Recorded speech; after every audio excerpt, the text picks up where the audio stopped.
Bismillahirrahmanirrahim. Assalamualaikum warahmatullahi wabarakatuh. Perkenalkan, nama saya Zakir Ryan Sunarto.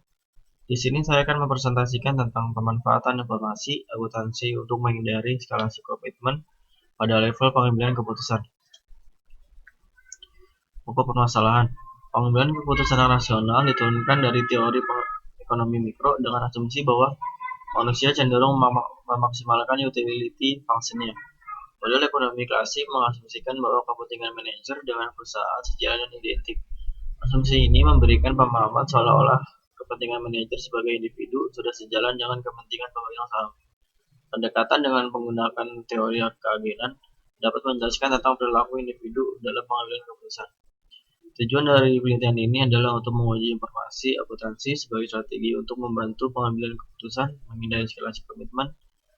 Strategi yang diberikan meliputi strategi umpan balik yang jelas, laporan kemajuan proyek, dan pemberian informasi keuntungan masa depan bagi individu atau kelompok pengambilan keputusan.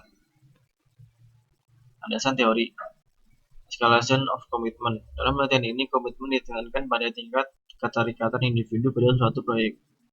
Komitmen penting untuk mengikat individu dalam pengembangan tugas lebih lanjut yang ternyata tidak atau kurang menyenangkan dengan tingkat kesulitan yang relatif tinggi. Teori ini menjelaskan bahwa manajer yang dari awal telah memiliki tanggung jawab atas suatu proyek akan cenderung melanjutkan proyek tersebut, meskipun kondisi prospek ekonomi mengindikasikan proyek sebaiknya dihentikan dibandingkan manajer yang tidak terlibat dari awal. Bruckner 1992. Selanjutnya, antecedent of escalation. Self-justification teori dan prospek teori secara tidak langsung menjelaskan faktor-faktor yang menentukan terjadinya eskalasi komitmen lebih ke arah faktor fisiologis. Stowe dan Ross pada tahun 1986 mengkategorikan antecedent eskalasi lebih ke arah lingkungan objektif suatu proyek atau ke standar pengambilan keputusan yang ekonomis. Antecedent tersebut dimasukkan ke dalam 4 kategori utama, yakni proyek, psikologi, sosial, dan struktur. Lanjutan de-escalation strategi. Salah satu cara yang dapat digunakan untuk mengatasi permasalahan ini adalah dengan mengembangkan sistem informasi yang lebih baik.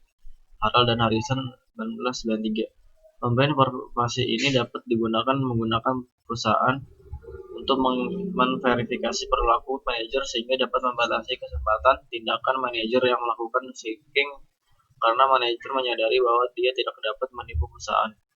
Eisenhardt 1989. Metodologi penelitian. Yang pertama, subjek penelitian. Subjeknya adalah mahasiswa Fakultas Ekonomi Universitas Gadjah Mada, Yogyakarta yang terdiri dari mahasiswa program reguler, swadaya, magister akuntansi, dan magister of science. Selanjutnya, desain eksperimen. Dalam eksperimen ini, partisipan akan melakukan 2 tahap. Yang pertama, tahap partisipan akan mengerjakan eksperimen secara individu. Kemudian tahap berikutnya partisipan diminta untuk bekerja secara kelompok.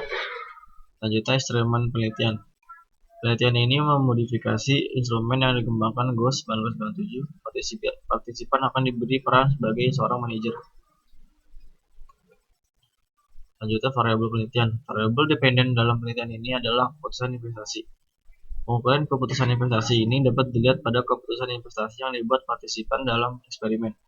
Variabel independen dalam penelitian ini adalah strategi yang digunakan untuk menghindari pengambilan keputusan dari eskalasi komitmen, feedback yang tidak ambigu, progress report, dan future benefit. Dan tipe pengambil keputusan adalah individu dan kelompok.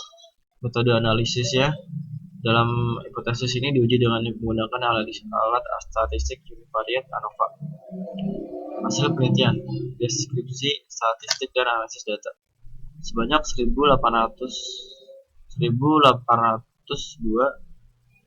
mahasiswa partisipasi dapat eksperimen ini. Beberapa data yang tidak dapat diproses lebih lanjut karena salah dalam mengisi manipulation check yang tidak mengisi instrumen secara lengkap. Saat mengisi instrumen, sampel harus telah mendapatkan mata kuliah akuntansi biaya, akuntansi manajemen, dan manajemen keuangan. Manipulation check dilakukan untuk menguji logis tidaknya suatu pertanyaan atau instruksi dalam eksperimen. Hasilnya dapat digunakan untuk menegaskan bahwa partisipan memahami tugas-tugas yang diberikan, sehingga dapat disimpulkan bahwa treatment yang diberikan cukup berhasil. Selanjutnya, pengujian hipotesis 1A, 1B, dan 1C individu. Hasil pengujian tersebut memperlihatkan bahwa kedua keputusan untuk kondisi progress report dan future benefit memiliki nilai rata-rata yang relatif lebih rendah dibandingkan kondisi baseline. Hal ini menunjukkan bahwa mengharuskan manajer membuat laporan secara berkala serta pemberian keuntungan di masa depan secara signifikan dapat membantu manajer terhindar dari eskalasi komitmen. Lanjut pengujian hipotesis 2A, 2B, dan 2C. Hasil pengujian tersebut menunjukkan nilai rata-rata pada kondisi baseline mengalami peningkatan pada kondisi feedback ambigu. Hal ini mendukung hipotesis 2A bahwa pemberian umpan balik yang ambigu dapat menyebabkan eskalasi komitmen pada level pengambilan keputusan kelompok. Hasil penelitian ini juga mendukung hipotesis 2B. Hal ini dapat dilihat pada penurunan nilai rata-rata antara kondisi baseline dengan kondisi progress report. Namun peningkatan nilai rata-rata kondisi future benefit dari kondisi baseline mengindikasikan bahwa hipotesis 2C tidak didukung. Pengujian hipotesis 3A dan 3B dan 3C masih menggunakan alat analisis yang sama, yaitu multivariate ANOVA dengan multiple comparison safe test. Nilai rata-rata untuk masing-masing strategi didapat dari perbedaan masing-masing kondisi ambigu feedback, progress report, dan future benefit terhadap kondisi baseline. Hasilnya mengindikasikan bahwa hipotesis 3A dan 3B dan 3C terdukung. Dengan kata lain, dengan menggunakan kepercayaan 95%, dapat dipastikan bahwa terjadi polarisasi hasil keputusan individu dengan hasil keputusan kelompok.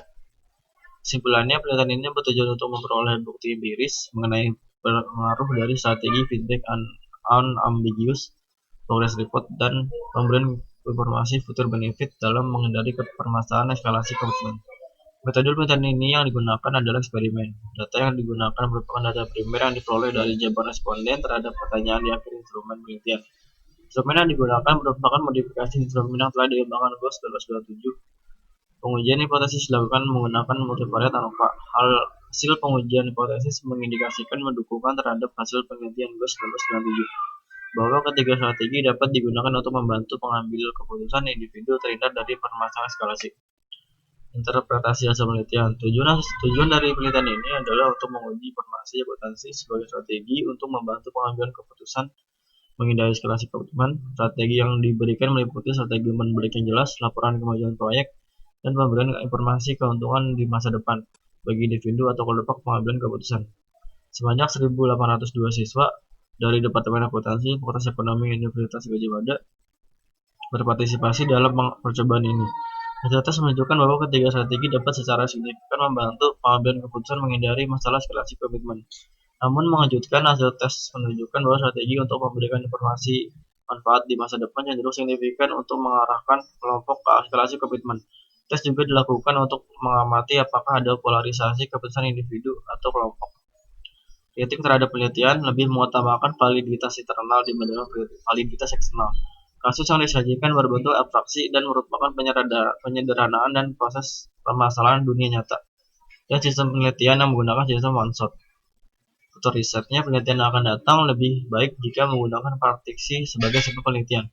Hal ini bertujuan agar penelitian lebih dapat digeneralisasi secara tidak langsung, meningkatkan validitas eksternal. Penelitian berikutnya mungkin dapat menggunakan basis teori lain untuk menjelaskan fenomena eskalasi, seperti attribution teori, social learning teori, expectation teori, dan operant condition.